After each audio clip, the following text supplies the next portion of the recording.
Olá, eu quero partilhar com vocês uma mensagem que eu ouvi ontem com o pastor Elias, no culto de domingo.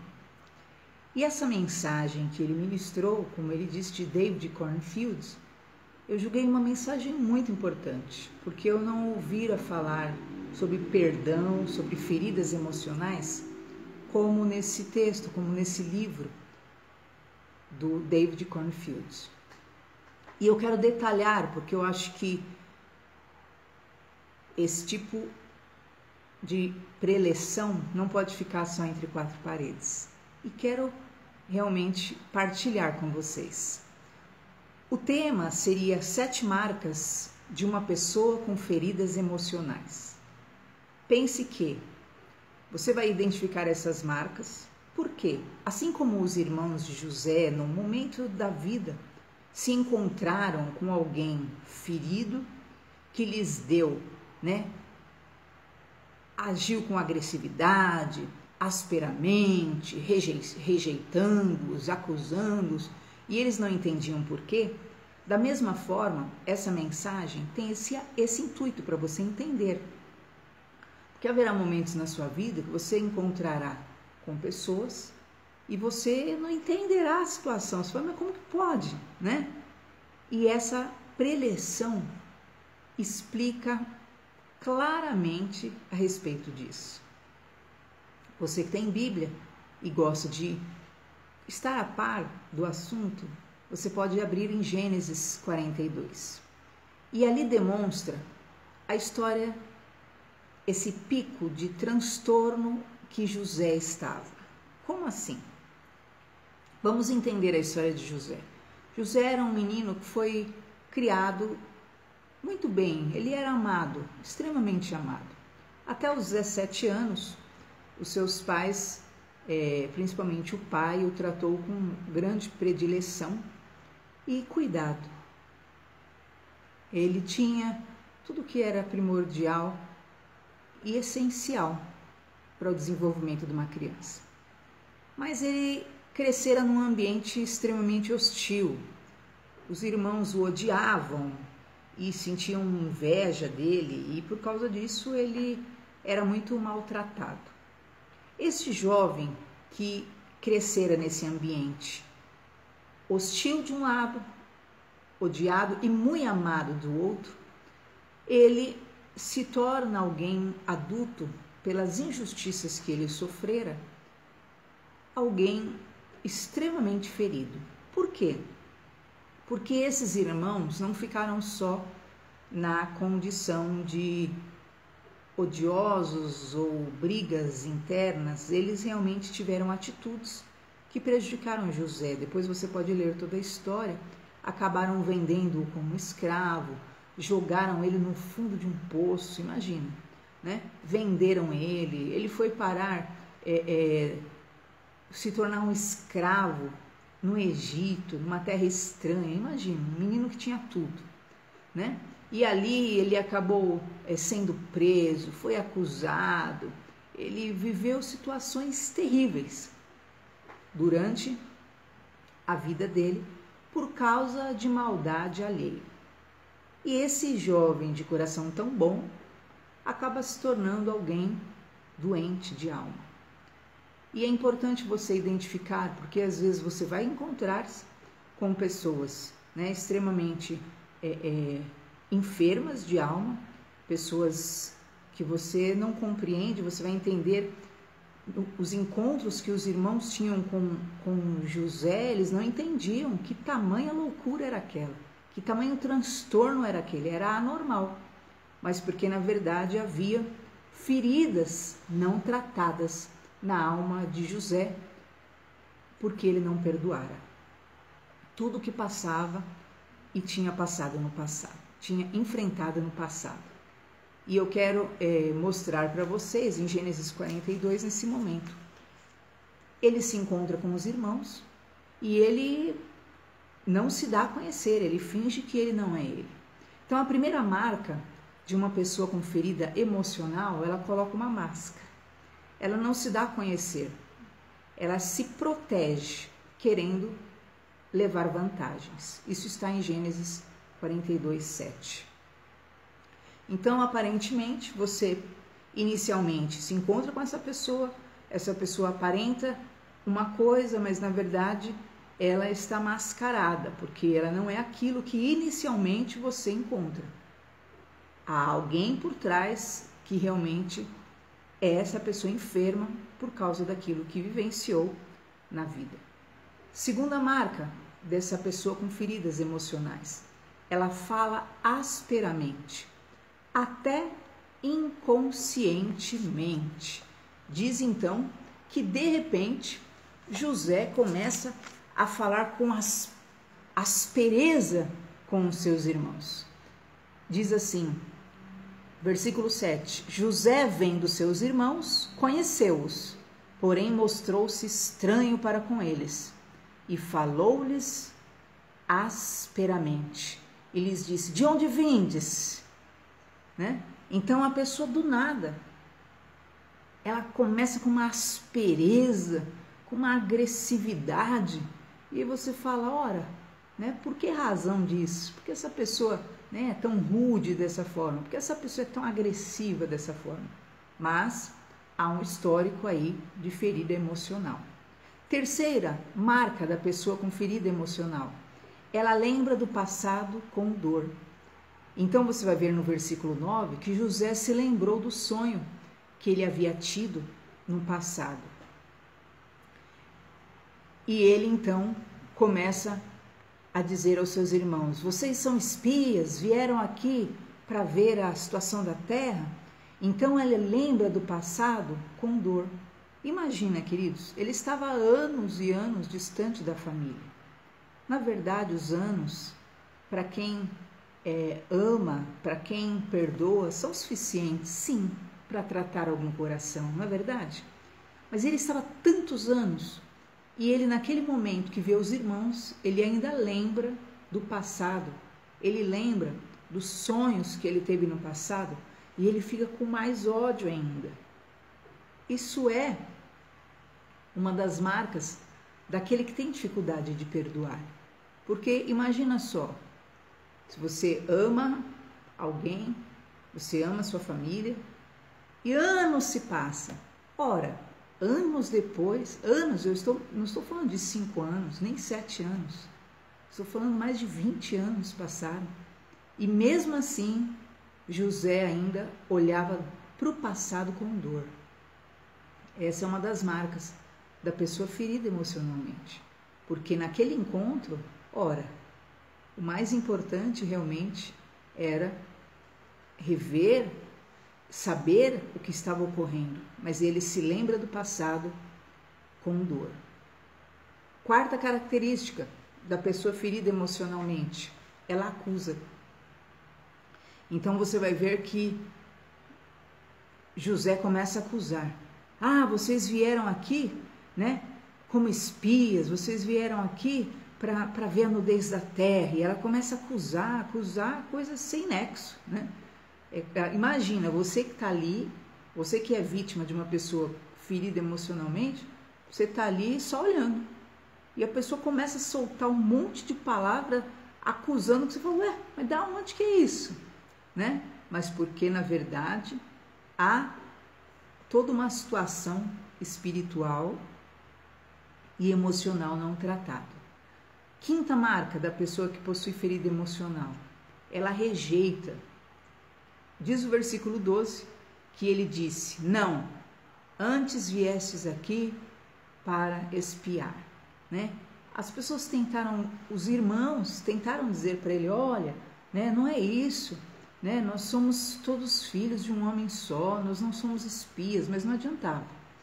Ele acusa e então ele começa ali a rejeitar, né, a proximidade, qualquer possibilidade de mudar o próprio pensamento a respeito da situação, e ele rejeita ali a posição, a opinião e a colocação dos próprios irmãos.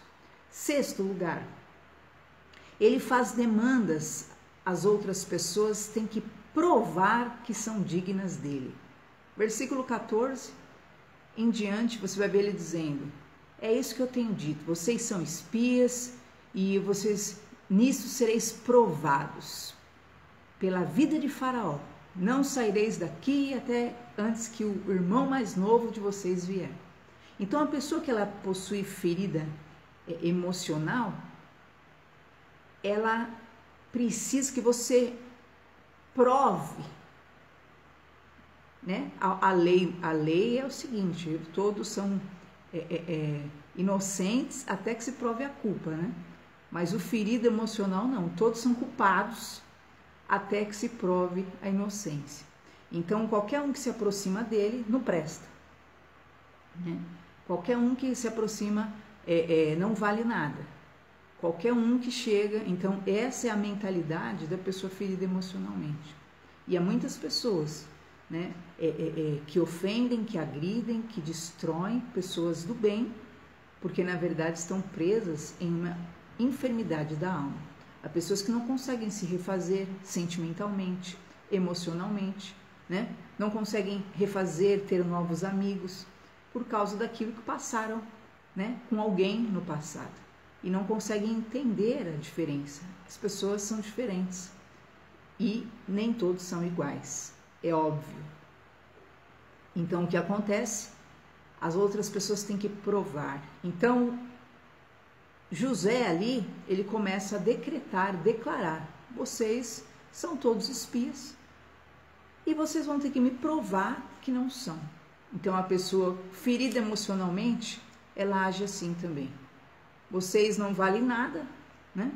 Vocês não são nada do que vocês dizem e eu vou saber, né? Então, ela coloca as pessoas à mercê da sua própria tormenta, da sua própria loucura, da sua própria neurose. Então, nessa, ela comete uma grande injustiça, porque nisso está condenando pessoas que estão com propósitos do bem. Sétimo, a pessoa que possui feridas emocionais, ela faz os outros sofrerem. Você vai ver aí no versículo 17, que ele colocou os irmãos juntos em prisão. Já pensou? 3 dias. Então, você chega, sente, né? A gravidade de encontrar-se com uma pessoa ferida emocionalmente. Considere, aqueles irmãos vinham de seca, aqueles irmãos tinham filhos e pais em casa, aqueles irmãos estavam atrás somente do mantimento, né? Estavam atrás ali só de sustento, de paz, eles iam pagar pelo pão deles. E de repente eles encontram com uma pessoa nesse estado emocional. Você imagina? Que cheia de ódio, cheia de mágoa, cheia de maldade, que era o próprio José, né? Ele começa a derramar sobre aqueles irmãos toda a sua deficiência de alma. É muito triste. E você vê que a pessoa que não perdoa, ela faz os outros sofrerem, nem se importa, né? Vê que ele pegou os irmãos e tacou na prisão. Fiquem aí, vocês merecem, né? Porque na mentalidade dele, o que acontece? Porque ele era um homem ferido, ele precisava ferir. E essa é uma característica importante você identificar. Por quê? Infelizmente, né, todos terão esses encontros em algum momento da vida, né? Você vai encontrar esse tipo de pessoa ferida emocionalmente e você às vezes nem está a par de nada, você só está no seu sossego, lutando pela sua vida e de repente você se encontra nesse cenário doentio. Então, as marcas da pessoa ferida, ela é mascarada, porque ela quer levar uma vantagem em tudo. Ela fala asperamente, até inconscientemente, quer dizer, a pessoa trata o outro com agressividade e é normal. Falou, trata melhor, né? Respeita, não, é normal. Trata igual um cavalo, trata ali duramente, trata asperamente e nem se importa, nem liga. Você que está de fora vai olhar aquela cena e vai falar, como que pode? Mas é o estado da alma. A pessoa lembra do passado só com dor, né? Ah, por que isso?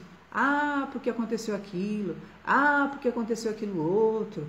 Tem quando é alguma coisa boa, dura 2 segundos a história. Aí pula para catástrofe. Quarto, a pessoa acusa. Acusa, só acusa. Tudo ela tem uma palavra má para falar de outrem ou dos seus, o que é o caso de José. A pessoa rejeita. Então, porque ela, né, tem toda essa maldade impregnada no seu coração, ela cria repúdio com o outro, com o próximo. As pessoas, ela considera as pessoas indignas e as pessoas têm que fazer o que ela julga essencial para que se tornem dignas. Se não fizer o que ela quer, não são dignas. É triste isso, né? Porque ali ele estabeleceu, ó, vocês são espias sim, e para mim vocês são, e se vocês não provarem, eu digo por Faraó que vocês são espias na minha terra. Já pensou? Né? Então eles tinham que provar uma coisa que era totalmente loucura e só existia na mente de José. E a última marca, porque José era um homem ferido, ele fazia as pessoas sofrerem. Então você vê uma pessoa que causa dor no outro e nem se importa, que não sente o mal que está causando, é pessoa ferida emocionalmente. Tremendo, né? Essas características. E com certeza, enquanto eu estava falando, você foi se lembrando de alguém que você encontrou na sua caminhada e realmente carregava essas marcas. Nós vamos ver agora os 7 passos para a cura das feridas emocionais. No livro de José, no livro de Gênesis, na história de José, você vai ver que José chora por diversas vezes. E esses choros, que na verdade era o grito da alma dele pela circunstância que ele carregava, o peso, o choro lava, né? E precisava ser descarregado tudo aquilo que ele acumulou por causa das injustiças, por causa das dores que ele enfrentou. E os 7 passos para a cura, na verdade nós vamos ver os 7 choros de José. O primeiro choro está em Gênesis 42, versículo 24, que diz assim: retirou-se deles e chorou. Depois tornou a eles e falou-lhes, e tomou a Simeão e amarrou-o perante os seus olhos. Perceba, ele chora, sai de cena, mas ele volta e amarra o irmão, né? Então esse primeiro choro é o choro da amargura, da ira, do ressentimento, o choro da vingança. Não é um choro de arrependimento, de quebrantamento, não. É um choro de vingança. E você vai ver que o próprio José, ele carregava tanto esse peso na alma que ele teve 2 filhos no Egito. E nesses 2 filhos ele deu um nome, né, simbolizando até aquilo que apontava para sua família. O primeiro era Manassés, que faz esquecer. Deus me fez esquecer de todos os meus trabalhos e de toda a casa do meu pai. Foi o nome do primeiro filho dele, né? Então ele declara, quer saber, Deus me fez esquecer, né, da casa do meu pai. Era vingança. O segundo era Efraim, que significa fiel. Então ele diz, Deus me fez próspero na terra da minha aflição. Então você vai ver que ele se gabava daquilo que era a sua mudança de sorte. Isso é bom, por um lado, mas você via o ressentimento. Em cada filho que ele tinha, ele fazia questão de declarar que, na verdade, ele havia vencido aquela maldade, porque, na verdade, ele carregava essa ofensa no seu coração.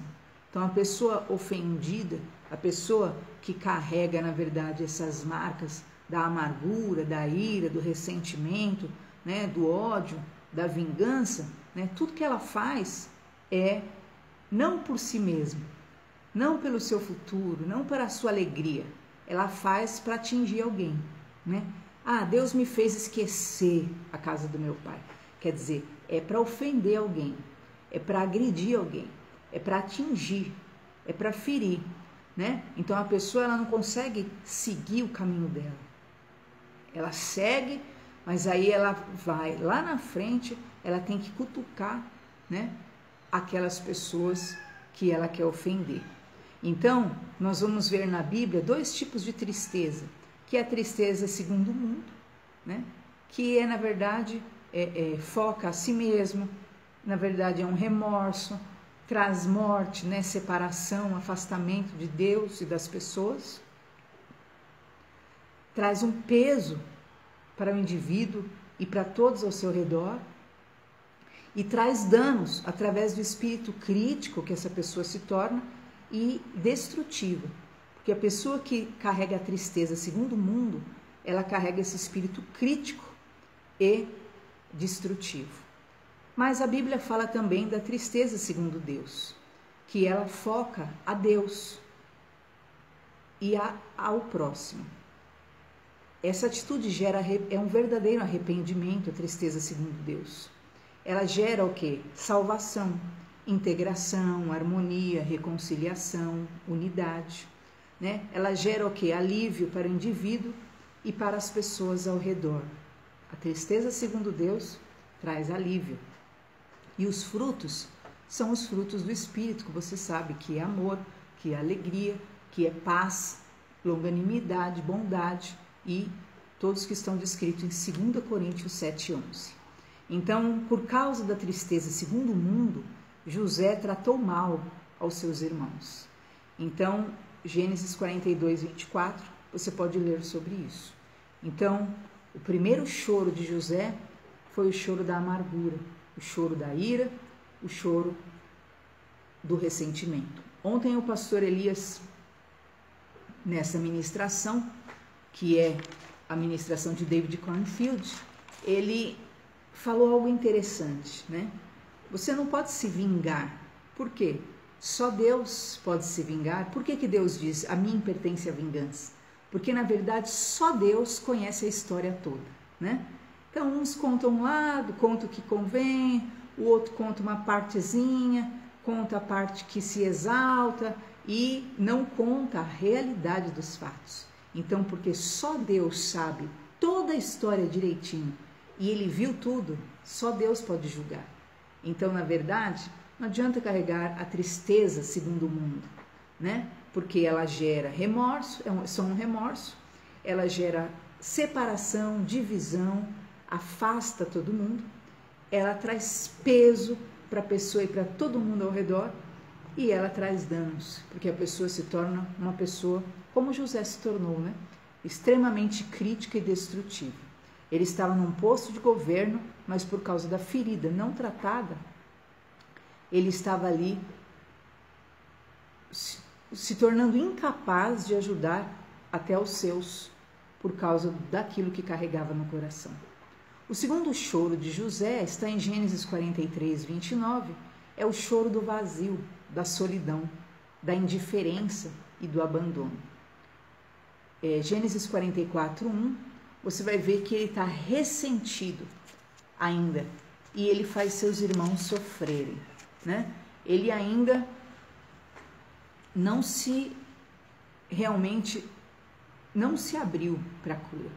Ele está ali ressentido. Vamos ver Gênesis 44:1, o que diz: e deu ordem, enche de mantimento os sacos desse homem, né? E ele dá ordem ali para que seja colocado a comida, né? Para aqueles que na verdade eram seus irmãos. Mas você vai ver o versículo 29. Ele levantou seus olhos, viu a Benjamim, seu irmão, e disse: esse é o irmão mais novo? E diz, versículo 30, José apressou-se porque as suas entranhas comoveram-se e procurou onde chorar. E chorou ali, depois lavou o rosto e saiu. Conteve-se, né?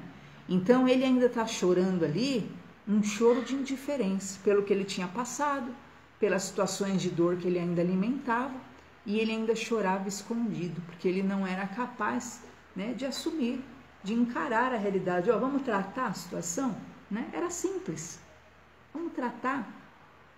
A pior coisa é quando a pessoa está nesse estado, né?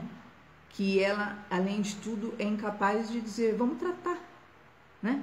Então ele chorou por trás das portas, né? Ele ficava chorando ali, diz assim que ele procurou onde chorar e ficou chorando ali, depois lavou o rosto e saiu, né? Ele não quer tratar o assunto, né? Ele está ali ainda, sente a indiferença, tem o vazio da solidão, sente, né, a ausência, mas a dureza do coração, né, a ira, a amargura, as feridas emocionais não permitem que ele seja humilde a ponto de abrir o coração, né? Você já viu uma frase que diz assim, quer falar mal de alguém, né, fale na presença, né? Porque a pessoa sabe tudo sobre ela mais do que você.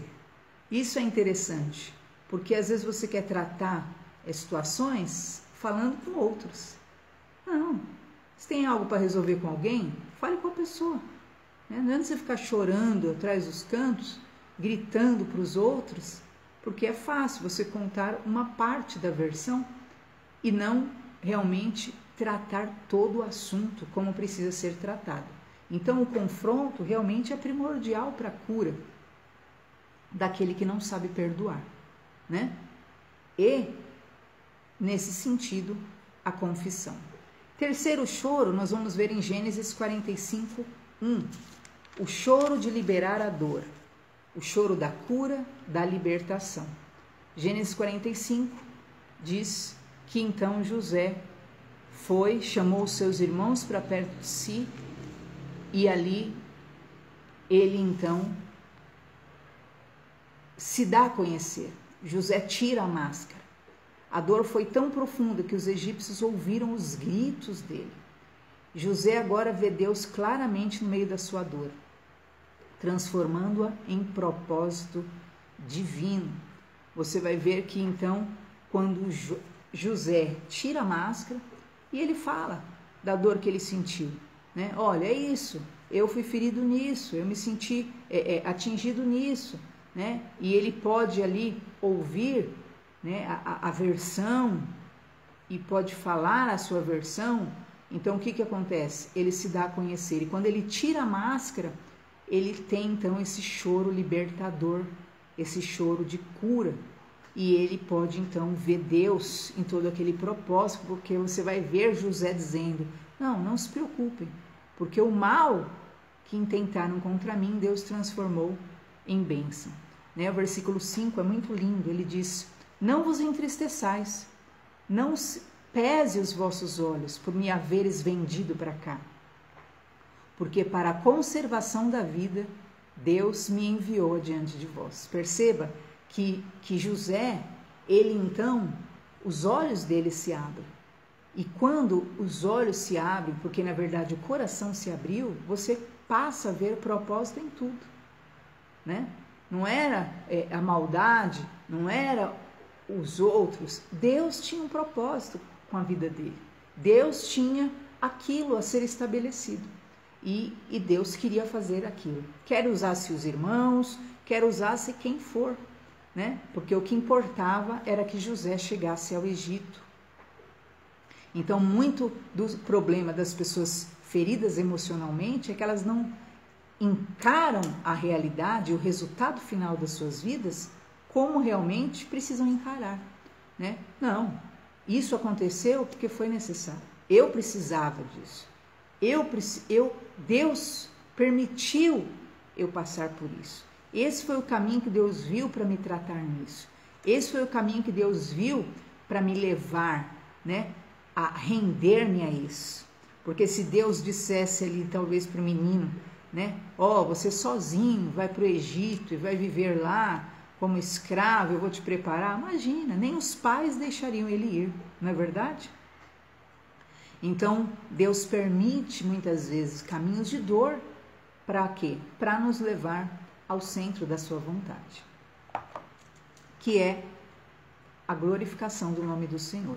Então, enquanto nós estamos irredutíveis e nos vitimamos diante daquilo que são os tratamentos, daquilo que são os processos, o que vai acontecer? Só enfermidade na alma. Mas quando você se rende, né, e você reconhece o propósito final, você fala, realmente, Deus estava nesse negócio, Ele tem toda a razão. O quarto choro está em Gênesis 45:14, é o choro da alegria, o choro da reconciliação. José, então, se reencontra com seu irmão Benjamim, que é seu irmão de sangue total. Era o filho da sua mãe, Raquel. Ele chega, abraça Benjamim e beija. Né? Ele beija todos os seus irmãos, ele chora e conversa com todos os irmãos. Agora, perceba, primeiro o choro era cheio de raiva, vingança. Né? Quem olhava